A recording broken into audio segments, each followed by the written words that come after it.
Alors dans ce tutoriel de rentrée, on va voir comment améliorer un ralenti. Imaginons que vous avez un plan, voilà, comme celui-ci par exemple.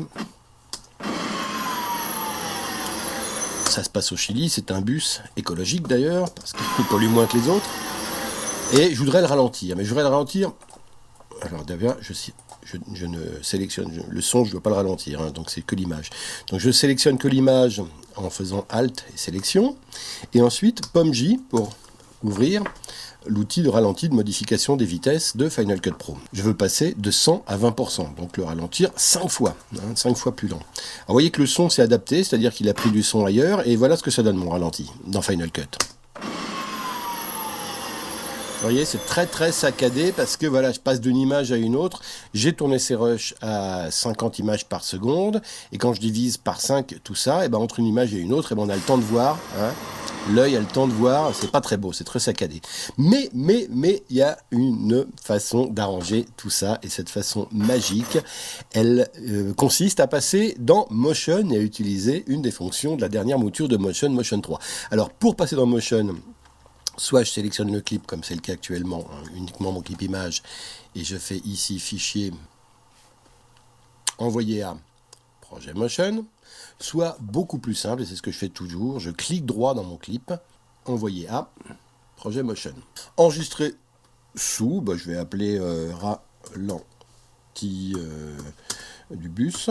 Alors ce qui est très important, c'est ça ici. Donc quand je vais faire enregistrer, ça va en même temps lancer Motion, mais surtout, ça va, ici, c'est très important que ce truc-là soit cliqué, incorporer le contenu de Motion.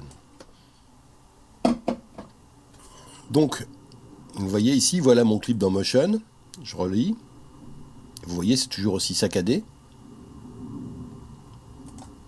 Et maintenant, ce que je vais faire, je reviens au début ici, je vais dans l'inspecteur ici, et je vais dans contrôle du temps.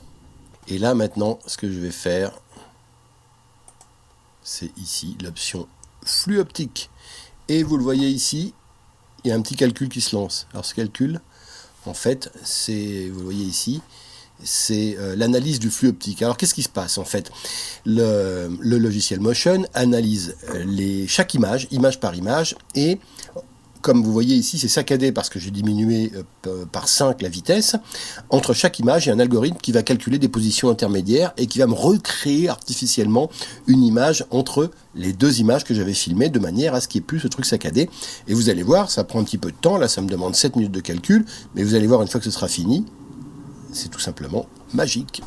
Alors voilà, mon calcul est terminé. On va lire ce que ça donne ici.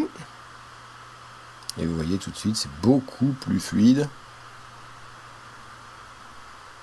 Alors maintenant, pour le rapatrier dans Final Cut, on fait Pomme S, et puis on retourne dans Final Cut, et à la place de notre clip, il y a un ralenti qui a pris la place. Je fais un rendu. Alors, une fois fait les rendus, voilà le résultat dans Final.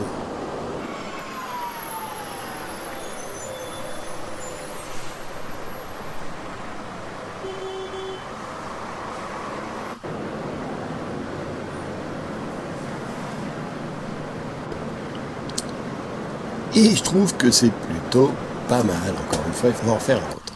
Alors, je sélectionnais un autre plan pour essayer de voir l'avant-après. On va faire la même chose. Vous voyez ici, c'est un ralenti d'un plan d'oiseau. Alors, sans modification, voilà ce que ça donne, ce plan-là, passé au ralenti. Au départ, il était à, si je reviens à 100%, au départ, ce plan, c'était ça. Un oiseau en plein vol. Je le ralentis, Pomme J, 20%. Voilà ce que ça donne. C'est un peu saccadé. Alors le deuxième ici, on va essayer de l'envoyer dans Motion. Envoyer à projet Motion, oiseau, ralenti, enregistrer. J'ouvre Motion. Alors je vais dans projet. Il faut que je descende là, sur le plan là. Contrôle du temps ici, propriété. Contrôle du temps, vitesse constante. Fusion d'image, flux optique. Voilà, mon calcul se met en route. J'affiche la fenêtre de liste des tâches d'arrière-plan et je vois que j'en ai pour quelques minutes. Alors, c'est terminé. On lit. Et on regarde l'avant-après. Alors ça, c'est sans le passage dans Motion. Hein. C'est mon, voilà, c'est mon ralenti direct dans Final Cut.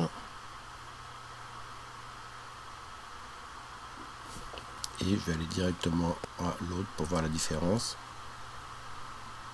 Regardez, c'est beaucoup plus souple, il n'y a rien à dire. C'est un vrai ralenti, il y a eu un vrai travail de recomposition de l'image. J'ai presque envie de les mettre l'un au-dessus de l'autre. On va essayer ça pour bien vous montrer l'avant-après. Hein, donc ça, voilà, on les met l'un au-dessus de l'autre. Animation, rognage, gauche, droite. Hop, ici. Rognage, gauche, droite, haut, bas.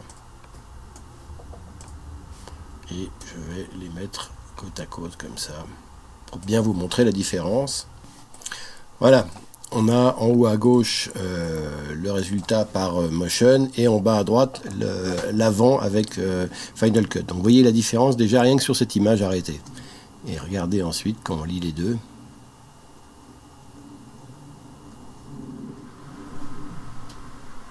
Et on voit que c'est beaucoup plus fluide en haut. Et beaucoup... Là, on voit vraiment la différence entre les deux. Hein, encore une fois, regardez bien. Il n'y a pas d'ombre, il n'y a pas de... C'est fluide dans un cas, pas du tout dans l'autre. Donc voilà, tout l'intérêt donc de passer par Motion pour faire ce petit calcul rapide, cet algorithme qui calcule les images intermédiaires dans un ralenti. Merci, ce sera tout pour cette rentrée de septembre 2010. À bientôt.